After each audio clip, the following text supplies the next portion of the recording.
बिस्मिल्लाहिर्रहमानिर्रहीम जी। अस्सलाम वालेकुम मेरे प्यारे किसान भाइयों, मैं हूं मुर्तज़ा भट्टी। आप देख रहे हैं मेरा यूट्यूब चैनल मुर्तज़ा भट्टी ऑफिशियल। आज का जो पहला प्रोग्राम है इस सीरीज़ का, ये जो मैंने आपको अगस्त और सितंबर की 42 फसलें बताई थी, उनमें आज पहला प्रोग्राम है। और पहला प्रोग्राम बहुत ही ज़बरदस्त फसल पे है और वो फसल है कैनोला की। दोस्तों, आपको पता है कि पाकिस्तान में जो खुर्दनी तेल है उसकी बहुत ज़्यादा कमी है, और इस तरह इसको कमी को पूरा करने के लिए हम जो बाहर से इंपोर्ट करते हैं वो अरबों डॉलर में हम खुर्दनी तेल जो है वो बाहर से इंपोर्ट करते हैं। इसकी जो यानी कि हमारे अपने पास जो ज़मीनें हैं या जो फसलें हम काश्त करते हैं, अगर वो हम इस तरह की करें कि जो हमारी खुर्दनी तेल की कमी को पूरा कर सकें, तो फिर उसमें सबसे पहले नंबर पे जो आता है वो कैनोला आता है। और कैनोला की फसल जो है वो अल्टरनेट है गंदम का। आपको पता है गंदम का रेट तो सही लगता नहीं है, तो इसलिए उसके अल्टरनेट के तौर पर कैनोला काश्त की जाती है। कैनोला एक ऐसी फसल जिसमें आपको मुनाफा भी ज़्यादा होता है और फसल भी बहुत शानदार होती है, इवन कि इसकी बहुत अच्छी औसत आ जाती है।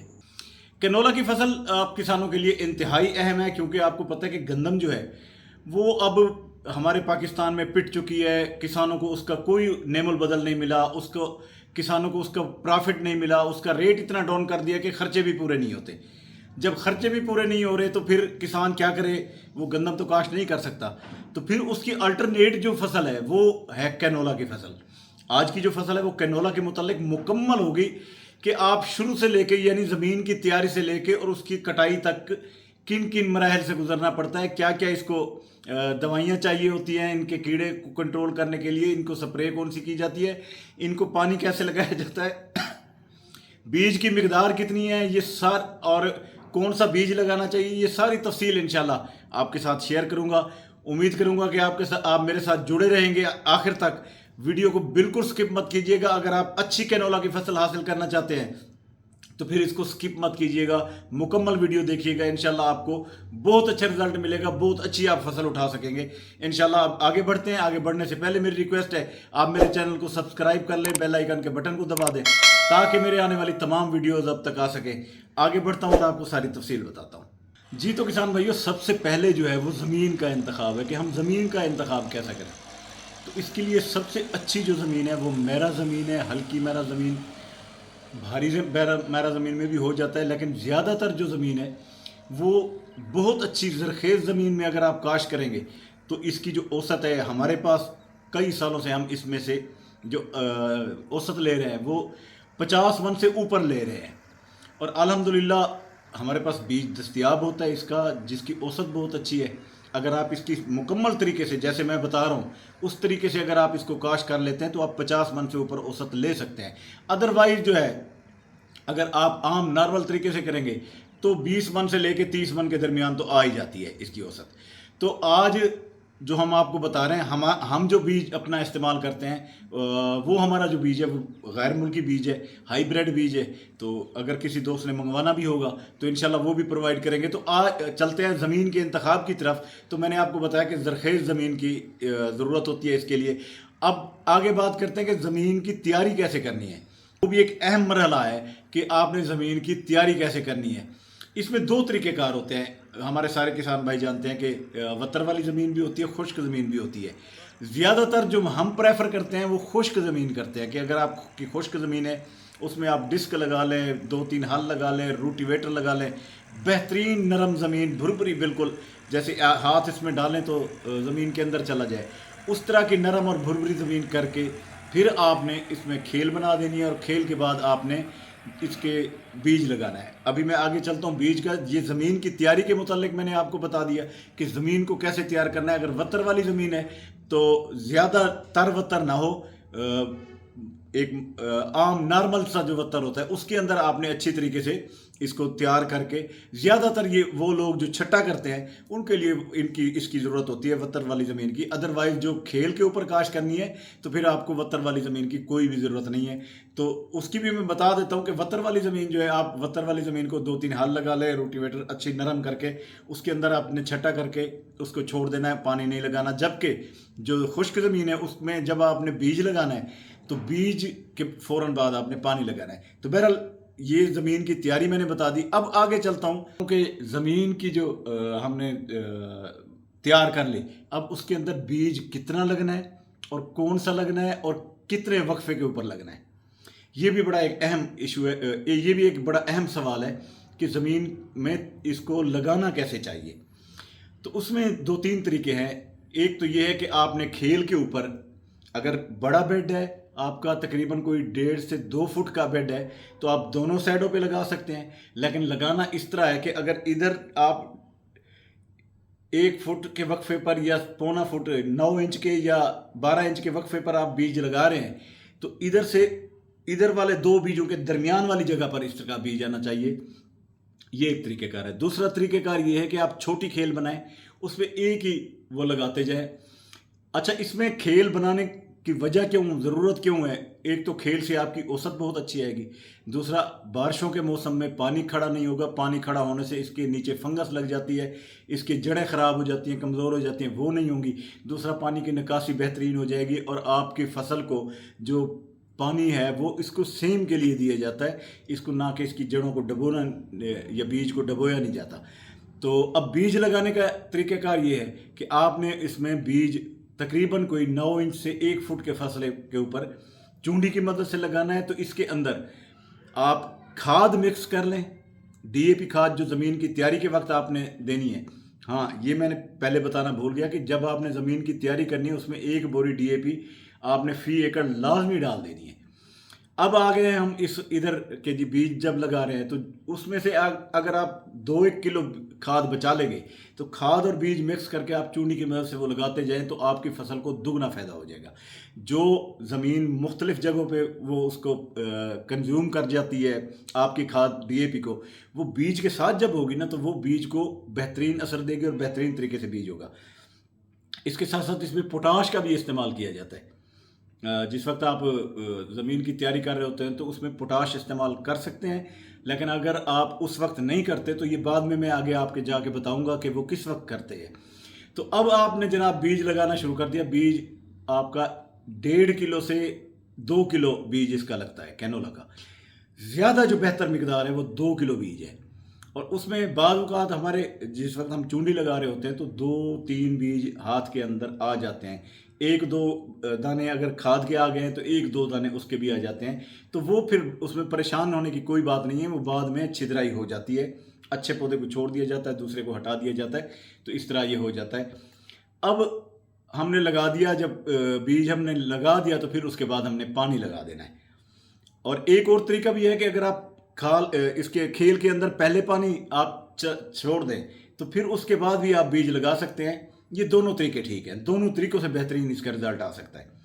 अब ये हो गया। अब इसकी जड़ी बूटियों के लिए बीज लगाने और पानी लगाने के फ़ौरन बाद अगर आपने कोई स्प्रे करना है तो ये 2 स्प्रे जो है वो आपने कर सकते हैं ताकि इसमें जड़ी बूटियाँ ज़्यादा ना हों। वो आपने इसकी काश्त के 24 घंटे के अंदर अंदर करनी है। वो कौन कौन सी हैं? एक तो अगर आपने पेंडीमेथिलीन करनी है तो उसकी जो मिकदार है वो आपने 100 से 200 मिलीलीटर, इससे ज़्यादा नहीं। 20 लीटर की टैंकियाँ हैं तो उसमें आप वो बना लें। आपको पता है 1 एकड़ के अंदर 3 से 4 टैंकियाँ लगती हैं, तो उसमें वो उस मिकदार के अंदर वो डाल लें। अगर आपने इसके अलावा पेंडीमेथिलीन के अलावा आपने डुआल गोल्ड इस्तेमाल करना है तो फिर डुआल गोल्ड जो है वो उसकी मिकदार 100 से 150 मिलीलीटर फी एकड़ आपने वो स्प्रे कर देनी है। इसका ये फ़ायदा होगा कि आपकी जड़ी बूटियाँ होंगी नहीं। हाँ, अगर वो जड़ी बूटियाँ निकल आई हैं, यानी जड़ी बूटियाँ अब आ गई हैं, तो फिर उसके लिए जो खाद है, उसके लिए जो स्प्रे है वो और स्प्रे होती है। लेकिन ज़्यादातर जो ज़रूरत होती है वो उस वक्त होती है जिस वक्त आप इसको काश्त कर रहे होते हैं, क्योंकि जड़ी बूटी जब हो जाती है तो फिर उस पर उतना कंट्रोल नहीं होता जो उस वक्त हो सकता है 24 घंटे के अंदर अंदर जो आप कर सकते हैं। तो ये तो हो गया आपके ज़मीन की तैयारी भी बता दी, बीज लगाना भी बता दिया, वीड्स के यानी जड़ी बूटियों के कंट्रोल के भी मैंने बता दिया। अब इसको आगे हमने खाद और पानी कब कब देना है, तो उसके लिए ये मेरी गुजारिश है कि आप इसके अंदर पहले आपने डीएपी दे दी, इसको पानी तकरीबन 3 से 4 पानी लग सकते हैं, क्योंकि ये जो फसल है वो 120 से 130 दिन की फसल है। अगर आप अक्टूबर में अब इसको काश्त करते हैं तो ये मार्च तक जाती है, तो यानी कि 3 से 4 महीने की ये फसल है, उसके अंदर ये मुकम्मल पक के तैयार हो जाती है। इसके अंदर जो खादों की ज़रूरत होती है, अगर आप इसमें पहले डीएपी डाल चुके हैं तो फिर आपने एक पानी लगा के दूसरे पानी के ऊपर, यानी कि पहला पानी तो उस वक्त आपने लगा दिया डीएपी आपने, उसके बाद जो पानी आपने लगाना है उसमें फी एकड़ जो है वो नाइट्रोफास की जो खाद है वो आपने डालनी है। फिर आपने एक पानी छोड़ देना है, फिर उससे अगले पानी के ऊपर आपने यूरिया की खाद है आपने वो भी इस्तेमाल करनी है और साथ पोटाश भी इस्तेमाल करना है, क्योंकि उस वक्त जब आपका ये तीसरा पानी होगा तो उस वक्त आपकी जो फसल है वो फूल की तरफ जा रही होगी। तो जिस वक्त फूल हो तो उस वक्त आपने पोटाश भी इसके अंदर इस्तेमाल करनी है। फी बैग 10 किलो का जो बैग है वो आपने फी एकड़ इसके अंदर इस्तेमाल करना है, और उसके साथ साथ आपने इसमें सल्फ़र भी डाल देनी है। सल्फ़र आपने 2 से 3 किलो डालनी है उस पानी के दरमियान। तो वो ऐसा होगा कि उससे आपकी जो फसल है वो एक तो आपका फल ज़्यादा बनाएगी, और उसके साथ साथ वो ज़रा ये जो फूल गिर रहे होते हैं वो भी नहीं होंगे। और मौसम भी उस वक्त ठंडा हो चुका होता है, वैसे भी फूल बहुत कम गिरते हैं। तो ये हमारा हो गया खाद का प्लान। अगर इसको मज़ीद आप देखें कि इसका कद थोड़ा कम है तो आप उसको बढ़ाने के लिए यूरिया के साथ साथ ये चीज़ें साथ डालना शुरू कर दें। तो ये हमारा खाद का प्लान होगा। यानी अगर आप शुरू में नामियाती खादें डालते हैं यानी ज़मीन की तैयारी के वक्त, या गोबर या कोई भी और ऐसी चीज़ जो आपकी ज़मीन को नरम कर सकती है, आपकी ज़मीन थोड़ी भारी है, तो वो भी आप उस वक्त इस्तेमाल कर सकते हैं। बाद में इसके करने का कोई फ़ायदा नहीं है।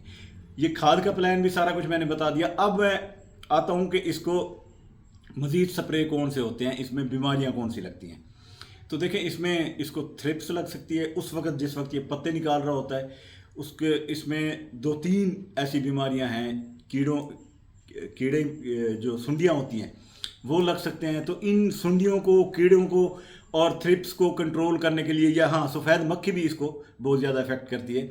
तो उसके लिए आप देखिए, आप अपने इलाके के मुताबिक आप वहाँ पर अपने इलाके की जो बेहतरीन कीड़े मार दवाइयों की जो स्प्रे की दुकानें होती हैं, आप वहाँ जाके वो पत्ता ले जाएं या पौधे की कोई चीज़ ले जाएं जिस पे हमला हो, वो आप दिखा के वहाँ से ले सकते हैं। मैं किसी की प्रमोशन नहीं करना चाहता, जो भी आपको बेहतर लगे स्प्रे, क्योंकि सारे किसान भाई समझदार हैं, वो कर सकते हैं।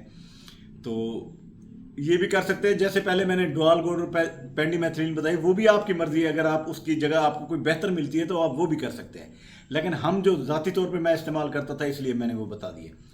अच्छा, अब खाद भी हो गई, स्प्रे भी हो गई, पानी भी हो गए। अब इसका मैं ये बताना चाहूँगा कि आपकी फसल तैयार किस वक्त होनी है और काटनी कैसे है। ये बड़ा अहम सवाल है कि आपने कटाई किस वक्त करनी है।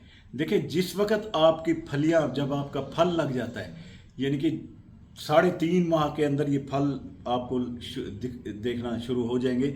ये मेरे पीछे आप देख रहे हैं कि कितना ज़बरदस्त फल लगा हुआ है। ये हमारी अपनी फसल है और इसमें ये पिछले साल की हमारी फसल है जिसको मैं ये आपको दिखा रहा हूँ। तो इतना ज़बरदस्त जो फल लगता है ना, तो ये फल उस वक़्त आपने इसकी हार्वेस्टिंग करनी है जिस वक़्त ये 70 से 80% इसका रंगत जो है वो पीली हो चुकी हो। अगर इससे आप लेट करेंगे तो भी आपका नुकसान है, इससे आप जल्दी इसको हार्वेस्ट करेंगे तो भी आपका नुकसान है। वो नुकसान कैसे, मैं आपको बताता हूँ। अगर आप इसको जल्दी इसकी हार्वेस्टिंग कर देंगे, अभी ये सब्ज़ रंग की वो फली हो, अभी सही तरीके से पक्की नहीं होगी, आप काटेंगे तो वो दाना कच्चा रह जाएगा, औसत अच्छी नहीं आएगी। अगर आप इसको लेट करते हैं, यानी कि ये जो आपकी फली है ये खुश्क हो जाती है, तो खुश्क होकर ये फली फटना शुरू हो जाती है। जब ये फट जाती है तो फिर इसमें से जितने भी इसके अंदर ये बीज है ये सारा ज़मीन के अंदर ज़ाया हो जाता है। ज़मीन में गिरा हुआ बीज तो आप उठा ही नहीं सकते। तो इसका तरीक़ाकार ये है कि जब 70 से 80% ये पीली हो जाए उस वक्त आपने इसकी कटाई कर लेनी है। कटाई करके आपने कोई, आपको पता है आजकल वो मिल जाते हैं कि खूबसूरत से प्लास्टिक के बने हुए बैग्स बने हुए, नीचे चटाइयाँ बहुत बड़ी बड़ी मिल जाती हैं, उनके ऊपर आपने रखते जाना है और इसको खुश्क होने देना है। ये खुश्क हो जाएगी तो उस वक़्त आपने फिर इसको हार्वेस्ट करना है। किस तरीके से करना है, आपने इसका हार्वेस्टर भी होता है। अगर हार्वेस्टर नहीं है तो आपने आम जो थ्रेशर है जिससे हम गंदम इसमें निकालते हैं, तो उस तरीके से भी आप इसको निकाल सकते हैं। और ये इसका एक तरीक़ाकार है। इसी तरह कैनोला का जो भूसा है, जैसे हम हार्वेस्टिंग इसकी करते हैं और इसको थ्रेशर इस्तेमाल करते हैं, तो इसका जो भूसा होता है वो भी ज़ाया नहीं जाता। भूसा भी, ये जो भट्टा खश्त, ये जहाँ पर ईंटें पकती है वहाँ पर इस ईंटों को पकाने के लिए वो तकरीबन 400-500 रुपये फ़ी मन के हिसाब से वो भी ख़रीद लेते हैं। तो इसकी कोई चीज़ ज़ाया नहीं जाती, हर चीज़ इसकी कारआमद होती है। यानी एक ऐसी फसल जिसकी एक एक चीज़ कारआमद आ जाती है। तो वो भूसा भी जो है वो भी ज़ाया नहीं जाता। वो भी आप मेरे पीछे जैसे देख रहे हैं कि ये भूसा निकल रहा है थ्रेशर के ज़रिए, तो ये भी ज़ाया नहीं जाता, ये भी ख़रीद दिया जाता है। अब उसके बाद एक सबसे जो अहम बात है वो मैं आपको बताने लगा हूँ, ये आप गौर से सुनिएगा कि जिस वक्त हम इसको हार्वेस्ट कर लेते हैं, इसका बीज निकल आता है, हम इसको स्टोर कर लेते हैं। स्टोर करने का जो तरीक़ाकार है वो इंतहाई अहम होता है कि अगर आप इसको किसी बंद कमरे में स्टोर कर लेते हैं या इस तरीके से जगह पे रख देते हैं जिसमें आप गट्टुओं के अंदर पैक करके इसको रखेंगे, तो ये आपकी 4 से 5 महीने के अंदर जो है फसल वो ख़राब हो जाएगी। या तो आप फ़ौरन इसको बेच दें जो भी आपको रेट लग रहा है। जो लोग इसको रोकते हैं कि जी रेट ज़रा ज़्यादा हो जाए, मिसाल के तौर पर 6,000 रुपये रेट है तो वो आगे 7,000 7,500 रुपये हो जाना मन का, तो उस वक्त वो लोग जो क्या करते हैं कि इसको रोक देते हैं ताकि ये हम बाद में इसकी जब रेट अच्छा हो जाएगा तो उस वक्त हम इसको बेचेंगे मंडी के अंदर। तो फिर उस वक्त आपने इसको अगर स्टोर करना है तो स्टोर करने का तरीक़ाकार ये है कि आप इसको ऊपर छत वाली तो जगह हो ताकि जहाँ पर बारिश या पानी ना आ सके, लेकिन उसकी साइडें जो हैं उसको ऐसी जगह पर रखते हैं जो आपका एक हाल सा बना हुआ है, ऊपर छत लगी हुई है तो उसकी साइडों पे उसकी हवा का बेहतरीन इंतज़ाम हो। अगर आप इसको शुमालन जनूबन अगर हवादार रखते हैं तो भी ठीक है, अगर आपने शर्कन गर्बन करना है तो थोड़ा ऊपर आपको रखना पड़ेगा ताकि आप जो बारिश है उससे भी बचा जा सके। और अगर शुमालन गरूबन रखना है तो फिर आपने स्टोर इसको दरमियान में करना है, उस दीवारों के करीब नहीं करना। तो ये इसका तरीक़ाकार है, आप स्टोर इसको कर सकते हैं। अगर सही बंद कमरे में स्टोर करेंगे तो ये ख़राब हो जाएगी, फिर आपको ये उसका रेट सही नहीं लगेगा। तो ये सारी जो तफसील थी वो मैंने आपको बता दी है कि इसको उम्मीद करता हूँ कि आपको ये जो कि इसको अगर आपने किस तरह काश करना है, किस तरह आपने इसको तैयार करना है, कैसे कैसे इसको खाद पानी देना है और इसके बाद इस आपने हार्वेस्ट कैसे करना है, उसके बाद स्टोर कैसे करना है। तो मुकम्मल ये वीडियो मैंने आपको इसलिए दिखाई है ताकि आप इसको अच्छे तरीके से फॉलो कर सकें और अच्छी इसमें से आप औसत ले सकें।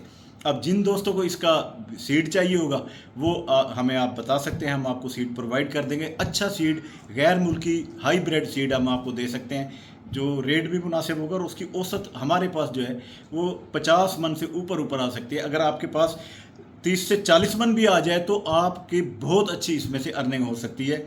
उम्मीद करता हूँ आपको ये वीडियो बहुत अच्छी लगी होगी। अगर आपको ये वीडियो अच्छी लगी है तो आप मेरे चैनल को सब्सक्राइब कर लें, बेल आइकन के बटन को दबा दें ताकि मेरे आने वाली तमाम वीडियोज़ अब तक आ सके। तो अब इसी दुआ के साथ आपसे इजाज़त चाहूँगा कि अल्लाह ताला हमेशा आपको खुश रखे, अल्लाह ताला आपके माल जान और रिस्क में इजाफ़ा करे। मुझे दें इजाज़त। तो अगस्त भी आया हुआ है तो इसी के साथ के अल्लाह ताला हमेशा हमारे पाकिस्तान को भी खुशहाल रखे, हमारे जो हुक्मरान हैं उनको हमारे किसानों के लिए बेहतर पॉलिसियाँ बनाने की तौफीक दे। इजाज़त चाहूँगा। अल्लाह हाफ़िज़। अल्लाह निगहबान।